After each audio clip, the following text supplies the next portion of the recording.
Assalamualaikum warahmatullahi wabarakatuh. Halo semuanya. Sekarang kita akan belajar tentang simulasi proses multitasking dengan algoritma Round-Robin, di mana algoritma Round-Robin ini bisa digunakan untuk penjadwalan pada sistem operasi yang menangani secara multitasking. Sebelumnya, saya akan menjelaskan beberapa kata kunci dalam simulasi ini. Yang pertama ada waktu kedatangan, kemudian waktu eksekusi, dan waktu kuantum. Waktu kedatangan yaitu waktu di mana data yang diproses datang. Waktu eksekusi yaitu waktu yang dibutuhkan data untuk melakukan proses. Waktu kuantum yaitu waktu maksimal yang ditentukan untuk satu kali pemrosesan data.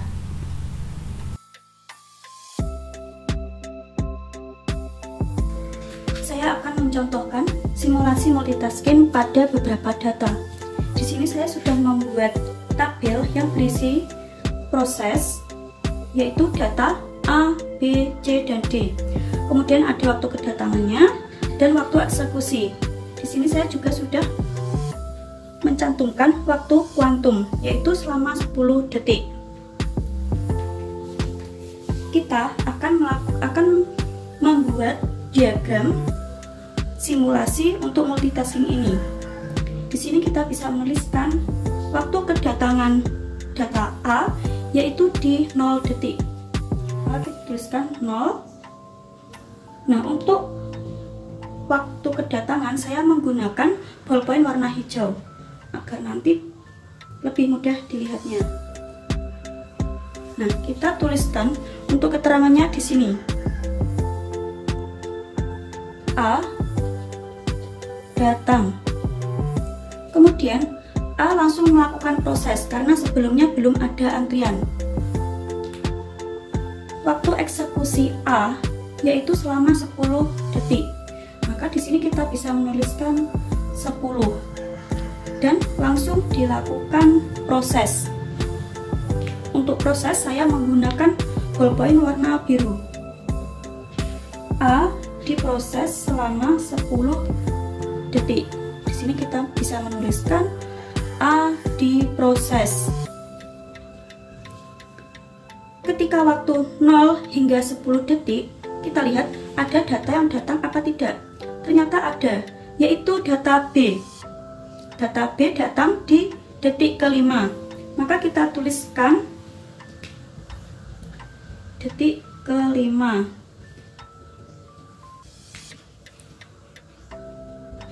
Detik ke-5 B datang ketika A diproses. Kita tuliskan B datang. B harus menunggu dan mengantri selama A diproses, yaitu 10 detik. Nah, kita lihat waktu A diproses selama 10 detik, maka dia sudah selesai. Kita bisa menuliskan di sini A selesai. Nah, kemudian kita lakukan proses selanjutnya. Yang sudah mengantri adalah B, maka B kita lakukan proses.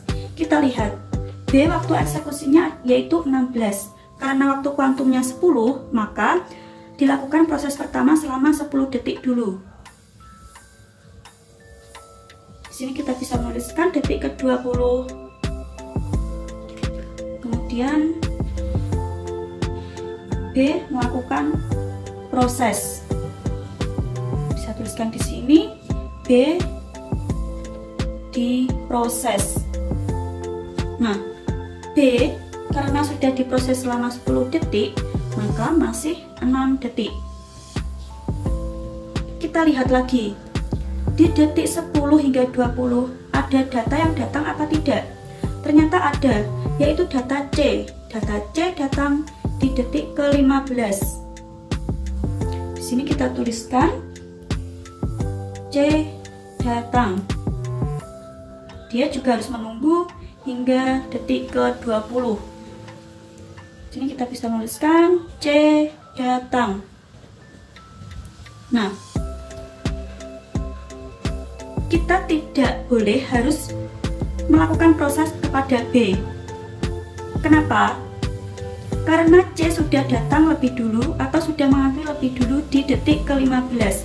Kita mengutamakan yang antri lebih dulu. Maka B diantrikan lagi. Sementara C dilakukan proses. C diproses. Nah, kita lihat C waktu eksekusinya yaitu 20. Karena waktu kuantumnya hanya 10, maka dilakukan proses pertama pada C hingga detik ke-30.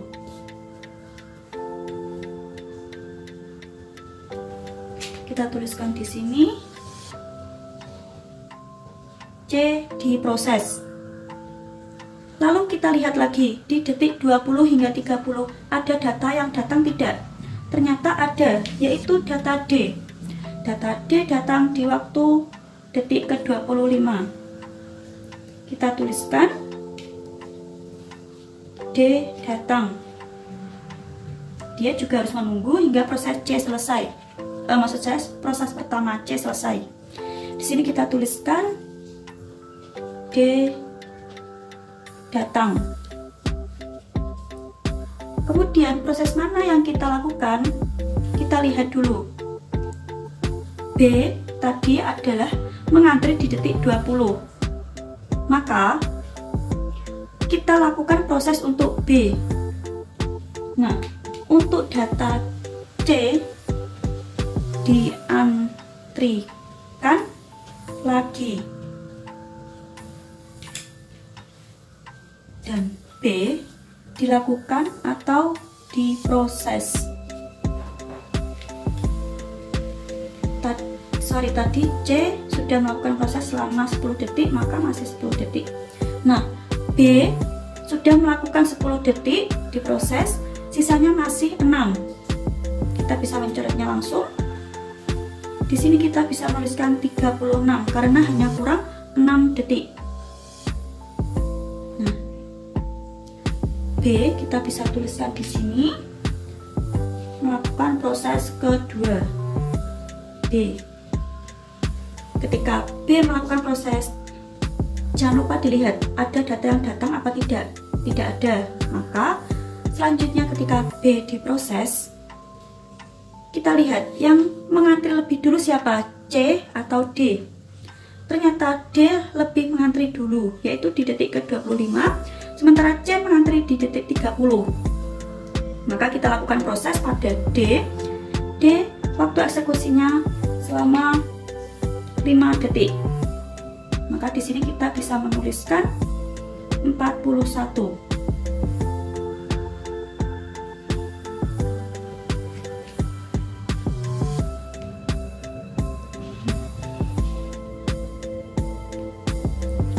D diproses. Kita tuliskan di sini D diproses. Nah, ketika D diproses ini, waktu B sudah selesai.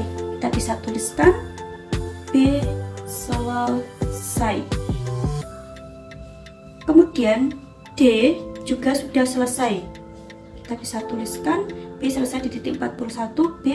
Maksud saya D selesai. Kemudian ada data yang masih mengantri, yaitu data C. Maka kita langsung lakukan proses pada data C. Data C tadi kurang 10 detik, maka dilakukan proses pada C.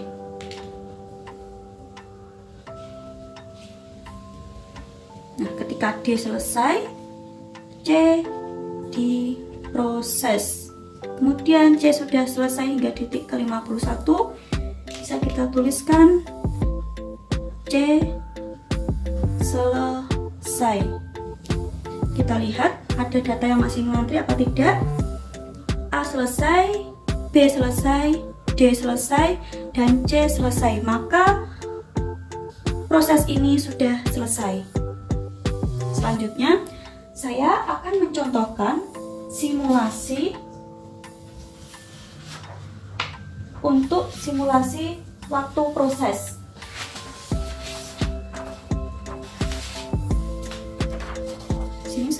membuat kertas baru, saya tuliskan simulasi waktu proses. Saya membuat kolom lagi.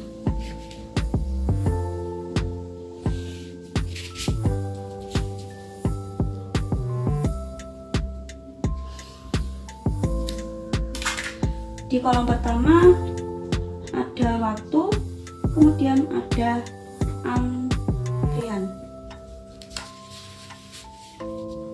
Nah, kita bisa mengacu pada diagram yang sudah kita buat tadi, yaitu ini. Nah, kita bisa menuliskan, saya memberi contoh untuk data A, saya menggunakan bolpen warna biru.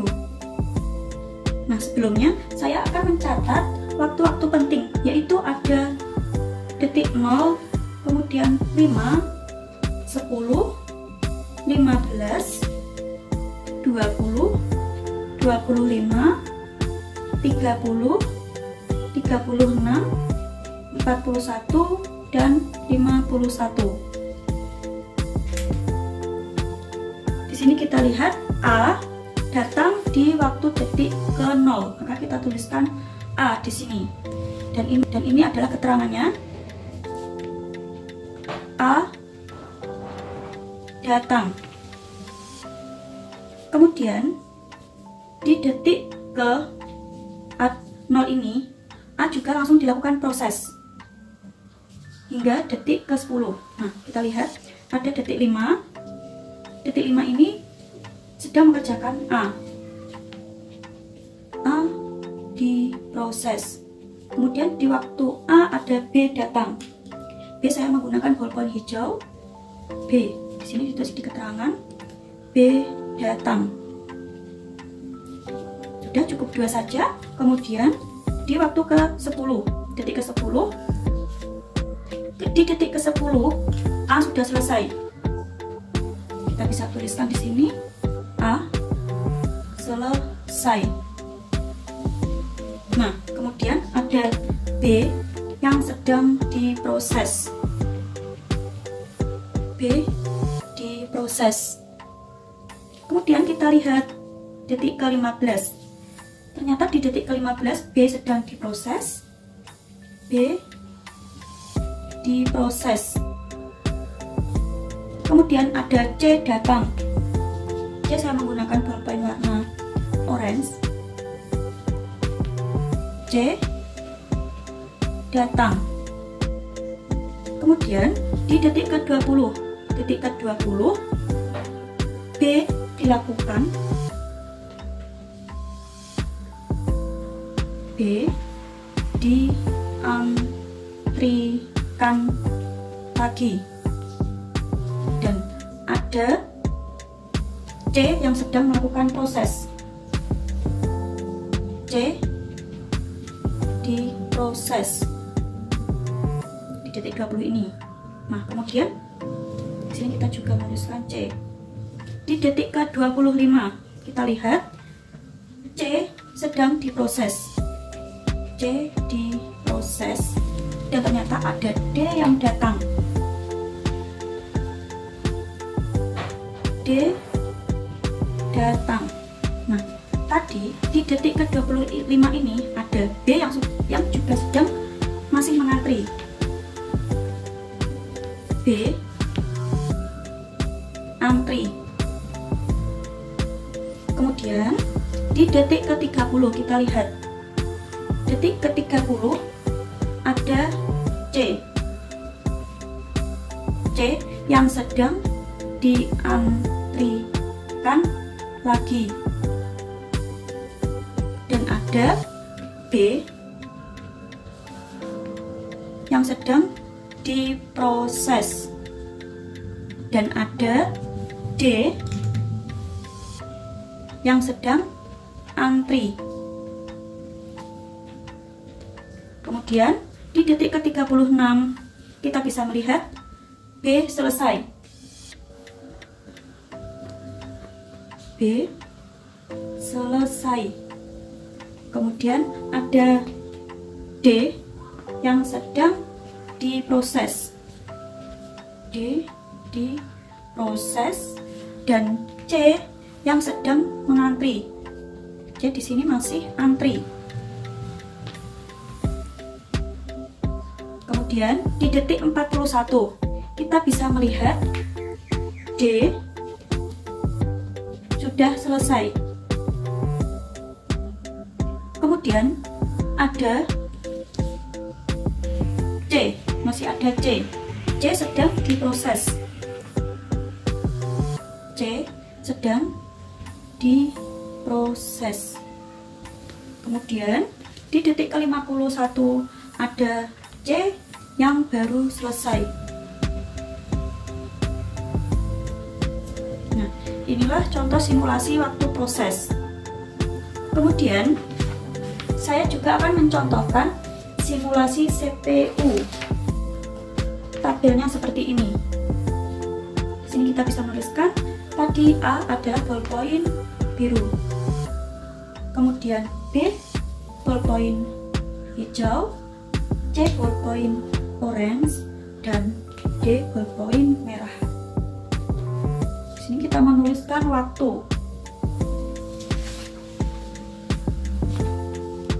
Di sini adalah detik ke-0. Kemudian ada detik ke-5. Kita tuliskan lagi waktu-waktu penting. Saya boleh menggarisnya. Kemudian ada detik ke-10. Kemudian ada detik 15. Lalu ada detik 20. Kemudian detik 25. Lalu ada detik 30. Kemudian ada 36. Di sini ya. 36. Kemudian ada 41. 41 di sini. Kemudian ada 51.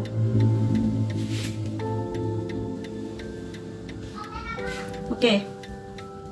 Nah, saya akan mengarsir sesuai proses yang dilakukan. Kita lihat A melakukan proses di detik 0 hingga 10. Maka saya memberi arsir di detik 0 hingga 10. Kemudian A melakukan proses lagi apa tidak? Tidak. Kemudian kita lanjutkan data B. Data B melakukan proses di detik ke-10 hingga 20. Dan di detik ke-30 hingga 36. Kemudian data C. Data C melakukan proses di detik ke-20 hingga 30. Kemudian C melakukan proses lagi di detik 41 hingga 51. Kemudian data D melakukan proses di detik 36.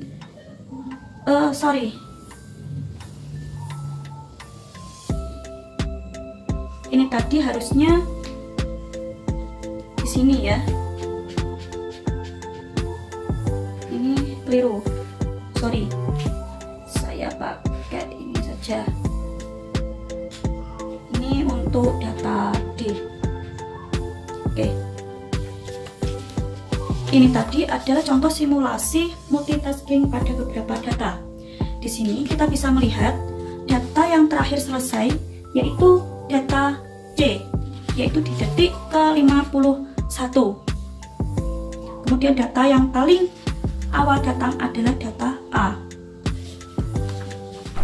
Demikian contoh simulasi proses dengan algoritma Ron-Robin. Semoga video ini bermanfaat untuk semuanya. Terima kasih. Wassalamualaikum warahmatullahi wabarakatuh.